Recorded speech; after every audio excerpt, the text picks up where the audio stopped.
सिंधु, जो तिब्बत से निकलकर जम्मू कश्मीर और पाकिस्तान से बहती है और प्राचीन सिंधु घाटी सभ्यता का क्रेडल रही है।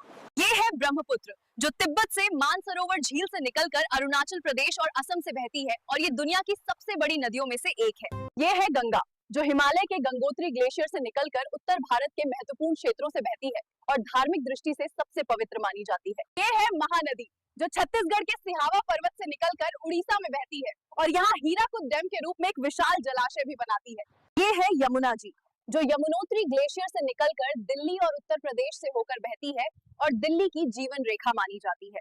ये है गोदावरी, जो महाराष्ट्र के त्रिंबक पर्वत से निकलकर दक्षिण भारत के कई राज्यों से बहती है और इसे दक्षिण की गंगा भी कहा जाता है। ये है नर्मदा, जो मध्य प्रदेश के अमरकंटक से निकलकर पश्चिमी भारत में बहती है और ये भारत की एकमात्र नदी है जो पश्चिम की ओर बहती है। अब बताइए, तापी नदी आखिर कहां से ओरिजिनेट होती है?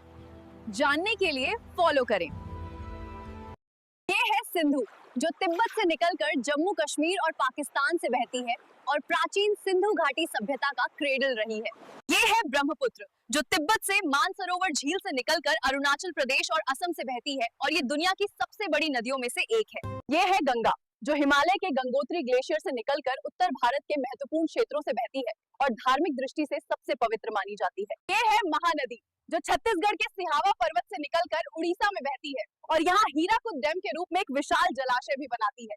ये है यमुना जी, जो यमुनोत्री ग्लेशियर से निकलकर दिल्ली और उत्तर प्रदेश से होकर बहती है और दिल्ली की जीवन रेखा मानी जाती है।